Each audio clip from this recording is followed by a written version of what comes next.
안녕하세요. 저는 국무조정실산하 항공환경연구원 자원순환연구실장 조지입니다. 앞서서는 이제 전기차량 폐배터리 위주로 말씀을 주셨는데, 저는 조금 더 포괄적인 개념으로 순환경제에 대한 정책, 글로벌 확산, 어떤 식으로 이제 확산이 되고 있으며, 국내에서는 어떻게 지금 정책적으로 추진되고 있는지 위주로 말씀을 드리도록 하겠습니다. 우선은 그 순환경제의 역할이 무엇이, 왜 주목을 받고 있는지 간단하게 좀 먼저 말씀을 드리고 싶은데요. 지금 선형경제 구조화에서 지금 다양한 그런 다량의 폐기물이 계속해서 발생할 수밖에 없고, 이러한 부분들이 지속적으로 증감에 따라서 다양한 환경적 사회적 문제가 발생을 하고 있죠. 그리고 앞서서 이제 교수님께서 말씀 주신 것처럼 이제 이유를 중심으로 해서 이런 제품의 전주기적인 그런 관리 측면에서의 탄소가 있을 것 같이 이런 환경 규제가 계속 강화가 되고 있습니다. 그리고 이제 이런 희우금속, 그러니까 전기차 이런 글로벌 보급 확산에 따라서 거기에 핵심으로 들어가는 배터리에 대한 희우금속이라든지 이런 부분, 그리고 자원 보유국에서 이제 앞으로 이런 수출 통제에 따른 무기화 이런 부분들이 가속화되는 가운데, 이런 어떻게 하면 폐기물 자체를 감량시킬 것인가 하는 그런 환경적인 측면뿐만 아니라 이런 제품에 대한 환경 영향을 고려하는 기후 그런 정책, 그리고 이런 자원 안보적인 그런 측면, 이런 부분들이 모두 이제 이런 이슈들에 대응하기 위한 측면에서 순환경제가 이제 주목을 받고 있다고 말씀드리겠습니다. 그리고 지금 보시는 것처럼 핵심적인 부분이 순환경제는 이런 제품과 생산과 소비 단계에서부터 그런 자원의 소비를 줄여나가는 것이고요.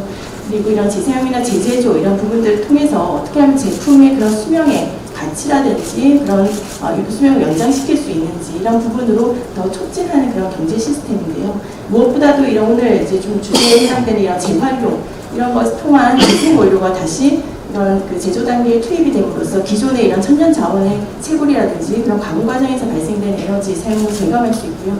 그리고 폐기물 전체의 그런 발생 자체를 줄여나감으로써 이런 매립이나 소각에 따른 온실가스 배출 저감에 기여할 수 있습니다. 그래서 이런 순환경제는 정말 다양한 기후라든지 그리고 탄소 중립이라든지 자원 안보라든지 이런 여러 가지 측면에서 중요한 역할을 할 수 있고요. 그리고 여러 가지 비즈니스 모델, 앞서서 말씀 주셨는데, 이런 모델 창출을 통해서 이런 신성장 동력원으로서도 이런 주목을 받고 있다고 말씀을 드리겠습니다.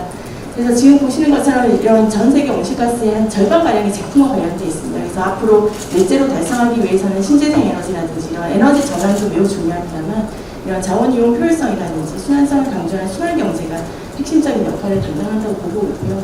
하지만 이제 지금 이 부분에 우리가 닥친 그런 가지고 있는 그런 과제들이 굉장히 많습니다. 왜냐하면 우리는 이미 이제 선형경제에 익숙해 있는 생산과 그런 소비 패턴을 가지고 있는데, 이러한 부분들을 순환경제 시스템으로 지금 전환을 시키기 위해서는 하나하나 지금 다 바꿔나가야 되거든요. 그렇기 때문에 굉장히 과제가 지금 많은 것이죠. 그런 와중에 이제 이런 글로벌 그런 무역 규제라든지 여러 가지 이런 부분들이 충격으로 지금 다가오고 있기 때문에 지금 이런 그 시스템적인 그런 변화라든지 혁신 이런 부분들이 매우 중요하다고 했습니다. 그래서 결국은 앞으로는 이런 재생원료라든지 이러한 키워드들이 이런 기업, 그러니까 활동을 하는 기업들이 우위에 될 수 있도록 사실 규제와 그리고 인센티브, 당근과 채찍이 같이 병행되는 그런 시스템을 전체적으로 추진되어야 되는데요. 지금 보시는 것처럼 이런 그 폐기물이라든지 이런 분야뿐만 아니라 이런 주요 산업이죠. 철강이라든지 플라스틱 이런 그 주요 산업 부문뿐만 아니라 우리가 살고 있는 그런 건축물이라든지 또 앞서에서의 그런 수송과 관련된 모빌티 이러한 여러 분야에서 순환경제를 적용할 수가 있습니다. 이렇게 적용했을 때 다음과 같이 상당량의 온실가스 배출 저감 이런 부분에도 기여하는 것으로 이제 분석이 되고 있고요. 그렇기 때문에 이런 순환경제로의 전환은 앞으로 이런 탄소 중립 이행에 있어서 세계적인 핵심 월세로서 대두가 되고 있고요. 그리고 말씀드린 대로 이런 기후위기라든지 환경적인 측면도 있지만 이런 부분들이 산업이라든지 무역 정책으로도 이제 연계가 되어서 주류화 되어가고 있습니다. 지금 EU에서는 이런 세계 최대 규모의 그런 시장 지위를 가지고 있죠. 그렇기 때문에 자국의 법이라든지 정책 이런 부분들을 계속해서 글로벌 그런 무역 규칙으로 지금 확대를 해 나가고 있는데요.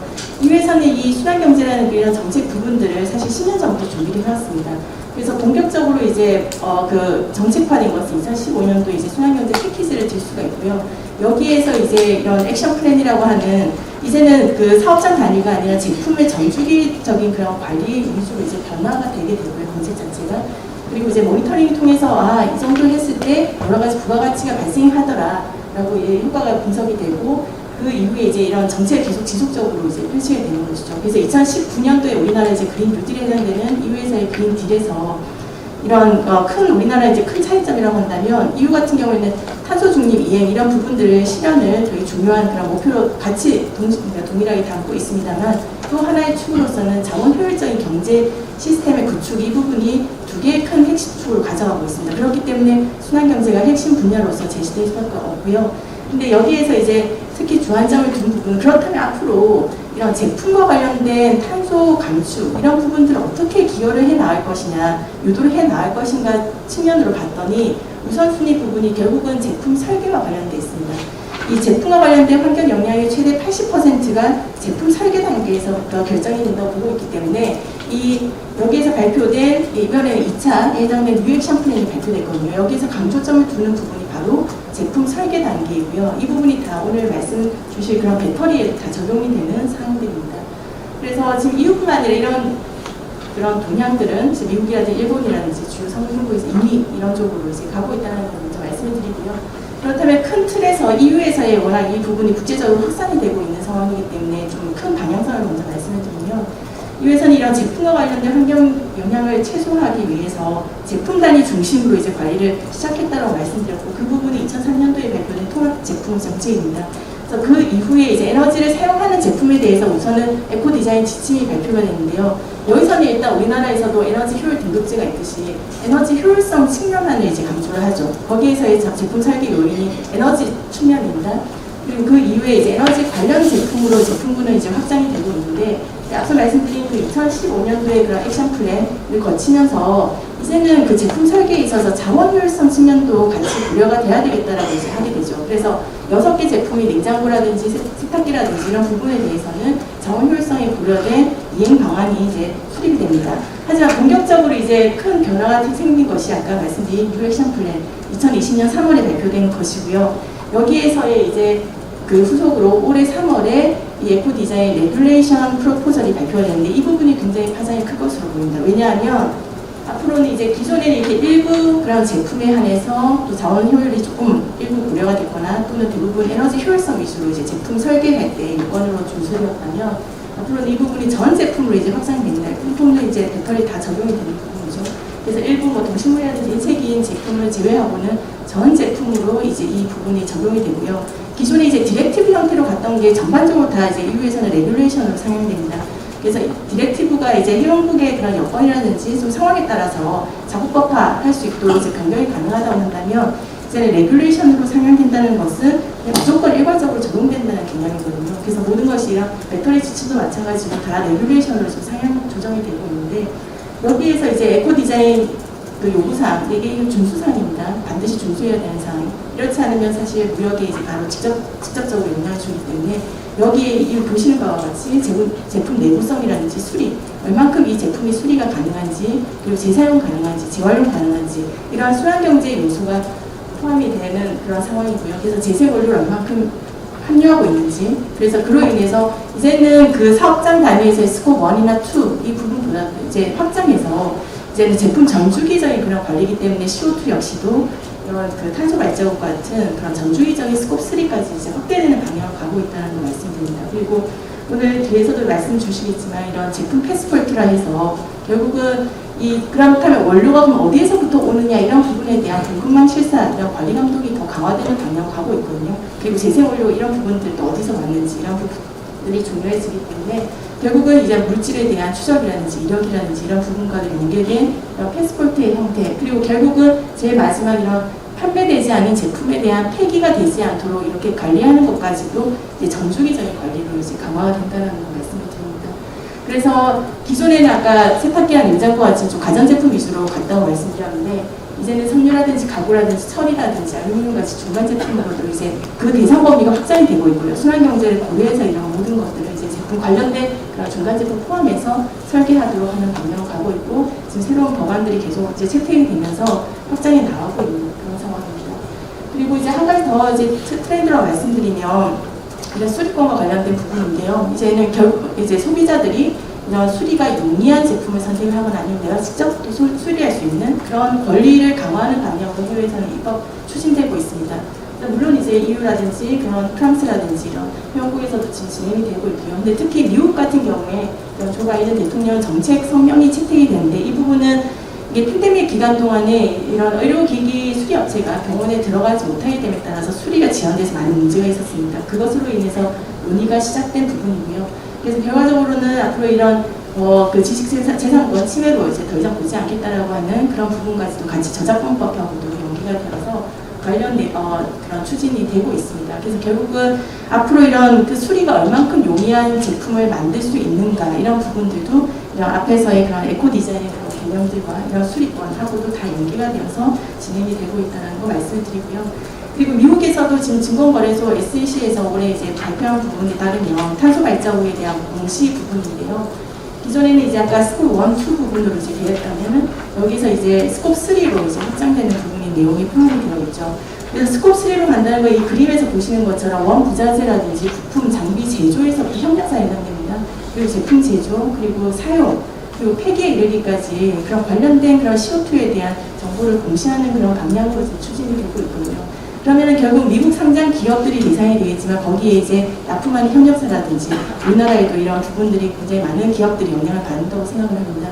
그래서 올해 이제 12월에 이런 부분들이 이제 확정될 것으로 보이기 때문에 이런 그 스콥 3에 대한 그러면 여기에 필요한 데이터들 이 개별 기업들이 구축하기 굉장히 어려 보이는 데이터베이스, LCR 데이터베이스라든지 이런 부분들에 대해서는 이제 정부에서도 지금 보다 시급하게 이런 부분들에 대한 지원, 이런 이 배출량 산정을 위한 시스템이 구축이 될 필요가 있다고 말씀드리고요. 그래서 앞서 말씀드린 그런 전 제품으로 진행되는 그런 트렌드 부분이 다 배터리에 적용됩니다. 그래서 오늘 그런 재생 원료에 대한 비율 아까 말씀 주셨고요. 목표 그런 지금 분류가 되고 있고 그리고 탄소 발자국에 대해서도 이제 산정을 해서 어떤 임계치 이상을 초과하는 그런 배터리에 대해서는 더 이상 수입하지 않겠다는 그런 부분이죠. 그래서 무역 제한으로 가고 있고요. 결국은 앞으로 이런 제품과 관련해서는 순환경제가 무조건 이제 반영이 돼야 될 요소들이 그래서 재사용이나 재제조나 재활용 촉진하기 위해서 이 시장을 만들어 주려고 이제 유럽에서 하고 있고요. 결국 재활용 효율 개선 이런 부분들을 통한 여러 가지 비즈니스 모델들에 대한 투자를 하고 있습니다. 그런데 이제 그 앞서서 이제 이 부분은 기존에 2006년도에 발표된 배터리 지침이 이제 레귤레이션으로 강화돼서 이제 프로포절 발표가 된 부분이었고요. 앞서 말씀드린 거로. 그리고 올해 이제 유럽의회에서 이제 채택한 것은 앞서 말씀드린 그 프로포절에 비해서 더 강화된 수정안이라고 보시면 됩니다. 그래서 이제 배터리 밸류체인 전체에 대해서 재생원료 최소 함량 부여하는 건 그대로고요. 그리고 탄소 발자국이라든지 공급망 실사, 관리 감독에 대한 기준이 이제 수립이 되는데 여기에서 이제 큰 차이점이라고 한다면 분류 체계에 대한 적용 대상이 이제 확대가 되죠. 그래서 기존에 빠져있던 그런 전기 자전거라든지 스쿠터 같은 그런 경량 운송 수단에서의 배터리 부분까지도 다 전체적으로 관리를 하게 됩니다. 그래서 휴대용 EV, 이런 산업용 ESS 다 그 부분은 포함이 되고요. 거기에 추가적으로 경량 운송 수단까지 포함된다는 걸 말씀드리고요. 그리고 재생 원료에 대한 함량이라든지 탄소 발자국 이 부분은 이제 앞서서도 도입을 하겠다고 발표가 됐었는데 이 도입 시기를 더 앞당기게 되죠. 그러니까 이런 부분들이 더 가속화된다라고 보시면 되십니다. 그리고 앞서 말씀드린 그 미국에서의 그런 사례와 같이 스콥 3 부분으로의 이제 관리, 탄소 발자국으로 이제 관리가 들어가기 때문에 공급망 추적과 관련해서 결국은 거기에 해당되는 이제 중소기업에 대한 그 기술 지원 이런 부분들이 중요하게 제공이 될 것이고요. 그리고 이제 패스포트에 대한 부분도 같이 검토가 되고 있습니다. 결국은 통계, 데이터 관리, 이력 관리 이런 부분들이 그런 전체적인 그런 공급망 실사 부분들과 연계가 돼서 갖고 있다는 말씀드립니다. 그렇다면 우리나라는 지금 순환경제 정책 이 부분이 어떻게 지금 진행되고 있는지 말씀드리겠습니다. 사실 그간의 그런 자원순환 정책이라고 표현을 많이 했죠.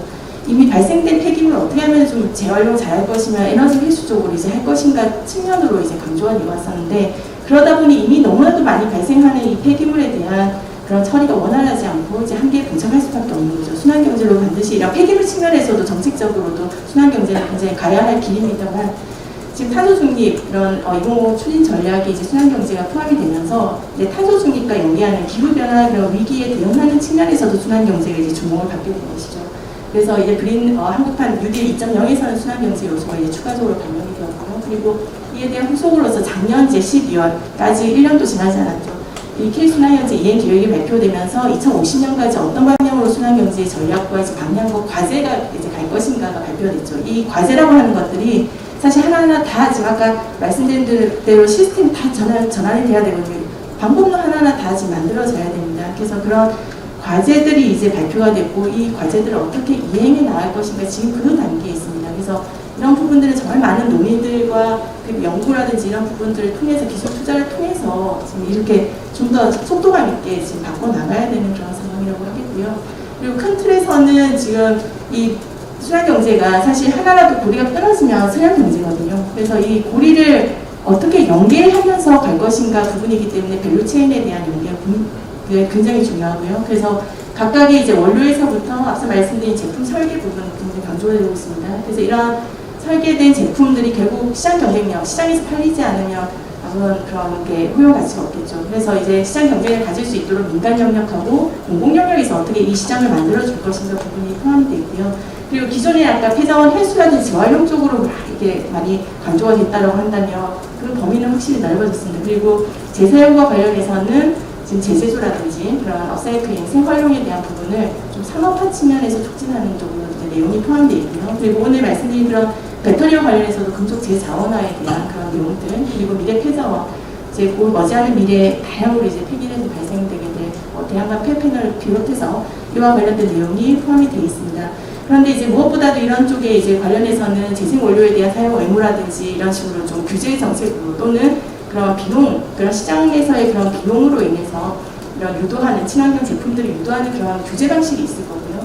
또 한편으로는 이런 기술 지원이라든지 자금 지원이라든지 그리고 보조금에 따른 그런 부분들로 인센티브 부분들이 무조건 필요합니다. 그래서 이런 순환경제 활동을 이제 시작하는 그런 기업들에게 여러 가지 세제 지원이라든지 녹색금융, 그런 금융투자에 다 연계가 돼야 되고요. 그리고 배출권 거래제와도 연계가 돼서 이런 재활용 등에 이제 투자를 해서 결국은 소각이나 매립으로 따른 온실가스 이런 감축 저감 효과가 이제 발생했을 때는 이런 외부 사업 상수 제도라든지 이런 방법론을 통해서 인센티브를 받아갈 수 있도록 그런 내용들이 포함되어 있고요. 그리고 기존에 이제 배터리와 관련해서도 지금 실증 투자가 많이 이루어지고 있습니다. 다양하게 지금 재사용에 대한 실증 투자가 이루어지고 있는데 이제 중기부라든지 산업부에서 이제 여러 그런 요소 중에 하나로서 들어가고 있는데 앞으로는 순환경제 분야로 이런 규제 샌드박스 이런 부분들이 별도의 것으로 이제 도입이 추진되고 있습니다. 그래서 좀 주요 사항들을 말씀을 드리면 결국은 이런 혁신 소재 이런 부분들을 좋죠. 이렇게 석유라든지 이런 기존의 천연 자원을 대체하기 위해서 혁신 소재의 개발이 좋습니다만 결국은 전주기 그런 관점에서 접근해야 되기 때문에 순환성이나 탄소 영향이라는 그런 평가 체계 이런 부분들이 같이 가야 되고요. 그리고 저는 재생원료의 시장을 어떻게 하면 만들 수 있을까 이 부분이 굉장히 지금 앞으로의 큰 숙제라고 생각을 하는데요. 결국은 이런 재생원료에 대한 사용 의무 목표는 계속해서 이제 국제적으로나 국내에서도 이제 지금 플라스틱 30% 페트에 대해서만 30년까지 그 목표가 있습니다만 배터리로도 지금 논의가 되고 있거든요. 확대가 될 것이거든요. 품목들이. 그렇다면 이 재생원료들은 그러면 어떻게 확보를 해서 공급을 받을 것인가 이 부분이 굉장히 큰 숙제라고 하겠습니다. 그래서 그런 부분들이 이제 글로벌 회수망을 통해서 만들 수도 있을 거고 여러 가지 방안이 있을 텐데요. 그러면 이 재생원료에 대한 범위라든지 이런 대상이라든지 이런 부분도 사실 계속 재활용 기술이라든지 이런 게 다변화되면서 새로 지금 재점검해야 되는 그런 재검토해야 되는 사항이라 하겠고요. 그리고 앞서 말씀드린 그런 대로 제품 설계와 관련해서는 지금 좀 자원효율 등급제 이 부분이 좀 시급히 도입이 될 필요가 있다고 생각합니다. 왜냐하면 이 부분은 이제 내구성이나 이런 부분들 하나하나 평가를 해서 이제 에너지 효율 등급처럼 자원 효율 측면에서의 그런 등급을 매기는 거고요. 결국 이런 부분들이 소비자에게 관련 정보로서 제공을 해주시기 때문에 소비자의 선택권 이런 부분과도 연계가 되고 그리고 여기에서 이제 정량화된 어떤 등급이 되게 되면 결국은 공공 조달이라든지 ESG 지표라든지 이런 부분들의 이런 순환 경제에 대한 요소들 항목들을 지금 넣을 수가 있습니다. 정량적인 그런 수치로서. 그래서 자원효율 등급제 이런 부분에 대해서도 사실 쉽지는 않습니다. 왜냐하면 내구성을 어떻게 평가할 것이며 그리고 수리 용이성이나 이런 거 하나하나 지금 평가 방법은 다 만들어야 되거든요. 이외에서는 이미 그런 개별 그런 형국에서 다 자체적으로 이게 이미 만들어져 있습니다. 그렇기 때문에 이제 우리 국내에 맞는 그런 평가 기준이라든지 이런 부분들을 어떻게 만들어낼 것인가 이런 부분도 하나의 숙제라고 하겠고요.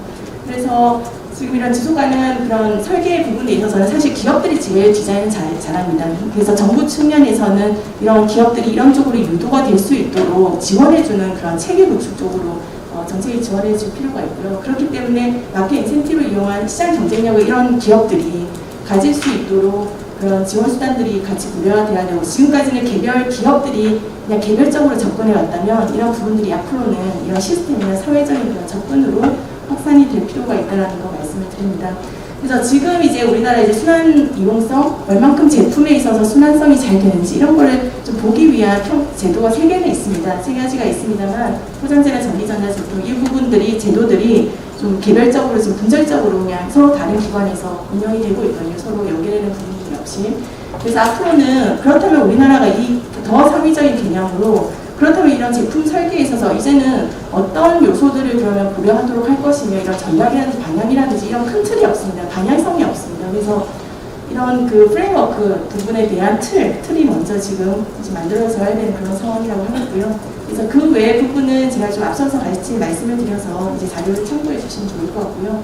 그래서 특히 여기서 말씀드리고 싶은 건 이제 그 탄소 발자국 이 부분과 관련해서 그 LCI 데이터베이스 이런 부분도 굉장히 중요할 것이고요. 결국은 이런 탄소 발자국이나 이런 부분들을 인정을 해줄 때 누가 인정을 해줄 것이며 공신력 있는 그런 기관들이 선정이 돼야 될 것이고요. 그리고 이러한 기준이라든지 표준이라든지 앞서 말씀드린 그 말씀 주신 배터리와 관련해서도 성능 평가에 대한 인증이나 기준 이런 부분들이 사실 국제 지금 서로 표준화하려고 되게 이제 경쟁하고 있는 그런 상황인데 이러한 인증 체계가 국제적으로 지금 공신력 있게 될 수 있는 방향으로 그런 통합 인증 체계 이런 부분들에 대해서도 좀 이루어질 필요가 있습니다. 그리고 이제 순환 경제를 잘 가고 있는지를 전반적으로 이제 모니터링하고 이런 부분들이 부족한 부분이 있다면 결국 정책적으로 이제 활용화 될 수 있도록 하기 위해서는 모니터링 지표도 필요한데 지금 현재는 다 폐기물 관리 쪽으로만 지표가 되어 있어서 이에 대한 확장과 그리고 관련 시스템 이런 부분들이 중요하다고 말씀드리고요. 결국은 제품 전수율 관리 때문에 우리나라 좀 통계 부분이 많이 약한데요. 물질 흐름에 기반해서 MFA에 기반한 그런 전주기가 됐든 LCA가 됐든 이런 시스템 부분도 사실 이런 순환경제 측면에서는 굉장히 중요하다고 하겠습니다. 그래서 이제 마지막으로 간략하게만 이제 배터리 부분을 말씀을 드리려고 합니다. 예, 저희가 이제 이 사용 배터리라고 표현하죠. 폐배터리는 폐기된 그런 이미지가 강하기 때문에 근데 이제 사용 배터리 이 부분은 새로운 그런 비즈니스 모델들 많이 만들어질 수 있고 신성장 그런 동력의 대표적인 그런 품목이라고 생각합니다. 그래서 이 배터리 부분이 사실 저는 잘 시작이 됐으면 좋겠습니다. 성공 모델이 많이 만들어졌으면 좋겠고요. 그런데 물론 이제 이러한 다양한 기회 요인이 있습니다만 이 재사용이나 재활용에 있어서 굉장히 어려운 해결해야 될 그런 이슈들이 많이 있는데요. 우선은 그 배터리 폐기 해체 좀 어려운 거 이 부분은 결국은 앞서 말씀드린 대로 그런 디자인적인 그런 측면으로 체계적인 측면으로 개선이 나와야 되고요. 그리고 성능 평가 지금 굉장히 지금 비용도 많이 들고 시간이 오래 걸리죠. 그래서 지금 전기차 보조금 지침이 개정되면서 이제 제조업체들이 BMS라든지 관련 정보를 이제 제공할 것으로 이제 보입니다만 여전히 이 부분에 대한 개선이 필요하고요. 무엇보다도 이 재사용 제품에 대한 안정성 인증이 중요합니다. 지금 국표면에서 준비는 하고 있습니다만 이렇게 한번 재사용된 그런 배터리를 사용을 해서 어떤 새로운 제품을 만들었을 때 수요자가 굉장히 안정성에 대한 우려가 클 수밖에 없고요. 이런 부분에 대한 인증이나 기준 이 부분도 중요합니다. 지금 모든 것이 다 이런 기준이나 표준들이 국제적으로 선정할 수 있는 그런 기회라고 볼 수 있고요. 그리고 온실가스에 대한 부분뿐만 아니라 지금 이 부분을 조금 간단히 더 말씀드리고 싶은데요. 우리나라는 지금 사용 배터리가 두 종류로 나눠지거든요. 지자체에 반납 의무가 있는 거랑 없는 경우가 있습니다. 작년부터 신규 등록된 전기차에 대해서는 더 이상 배터리 지자체 반납 안 해야 됩니다. 그전에는 그 배터리가 지자체 소유였거든요. 그래서 지자체가 알아서 회수 체계도 만들고 미래폐장화 보증수거센터를 포함해서 그래서 그 제주 TP라든지 뭐 경북 TP 이렇게 해서 지금 6군데 이렇게 모아지는 그런 회수센터가 있습니다만 지금 문제가 앞으로 이제 이 해결해야 될 부분이 반납 의무가 폐지된 부분이죠. 이 같은 경우에는 지금 폐차장금에서 이제 탈거가 되게 되면 이제 민간 영역으로 확대가 되는 거예요. 이 부분이 아무런 관리 체계가 없다고 한다면 사실 화재나 폭발성 이런 안정성 문제 이런 부분도 있고요. 그리고 이 부분이 결국은 이런 순환경제 시스템으로 돌아가게 하기 위해서는 최소한의 그런 관리 체계, 자원순환에 대한 관리 체계가 필요하다고 하겠습니다. 그래서 저희 이런 기존의 이제 배터리 반납에 관한 고시 이런 부분은 다 효력가 있기 때문에 그런 관련된 대체할 수 있는 그런 법규뿐만 아니라 여기에도 많은 지금 해야 될 숙제들이 많이 있는데요. 이런 KC 인증뿐만 아니라 이런 매각 비용 이런 부분들도 이제 재사용이나 성능 평가를 해서 재사용으로 팔 때 이런 매각 비용 이런 부분에 대한 표준화 이런 부분을 통해서 정보 제공을 해야 되고요. 그리고 이런 성능 평가를 누가 할 것인가 이런 기관들을 이제 선정을 해서 이런 대응할 수 있는 그런 근거들 최소한으로 이런 부분들은 지금 마련이 돼야 된다고 생각합니다. 그래서 그 외에도 지금 제가 좀 마지막으로 강조하고 싶은 부분은 지금까지는 전기차에서 탈거된 그 전기차도 보조금 지급이지만 BEV, 그러니까 순수 전기차 배터리만 지금 관리가 됐습니다. 지자체로 반납되는 부분이 그 외에 하이브리드라든지 수소 전기차라든지 아니면 ESS라든지 아니면 전기 이륜차 이 부분에 대한 배터리 전혀 지금 관리가 되고 있지 않거든요. 앞으로는 리튬 2차 배터리 전반에 걸친 그런 관리 체계가 수립이 될 필요가 있고요.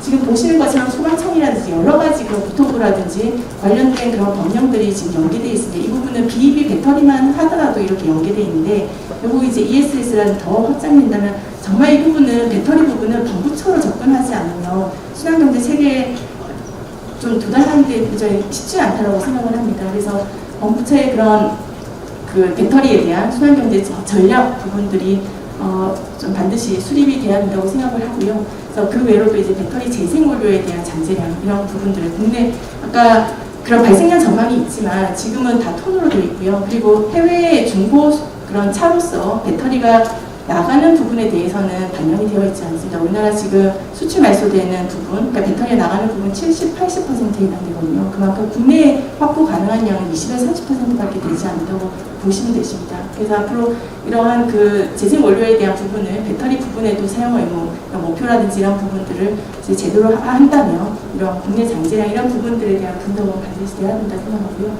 그리고 앞으로 이런 배터리 자체가 중심이 되는, 그러니까 지금까지는 전기차에서 탈거된 배터리만 중심이었다면 앞으로는 리스라든지 여러 가지 이런 순환경제 관련된 비즈니스 모델들이 만들어지기 때문에 이제는 배터리가 중심이 되는 그런 그 사업, 그러니까 서비스 영역으로도 확대가 되는 것이 필요하다고 하겠습니다. 그래서 저희가 이제 이런 제안하는 부분들이 이제 기재부를 포함한 관계부처 합동에서 이번 9월에 일부 발표가 되었습니다. 그래서 규제 개선이라든지 이런 내용들이 포함이 되어 있긴 한데요. 그래서 이런 부분들은 좀 더 이제 신속하게 아마 진행이 될 것으로 보이고요. 특히 이런 전기차 사용 배터리 이제 순환자원 대상으로 되기 때문에 관련된 좀 폐기물 규제 이런 부분들에 대해서 면제가 이루어질 것으로 보입니다. 이 부분 참고해 주시면 좋을 것 같습니다.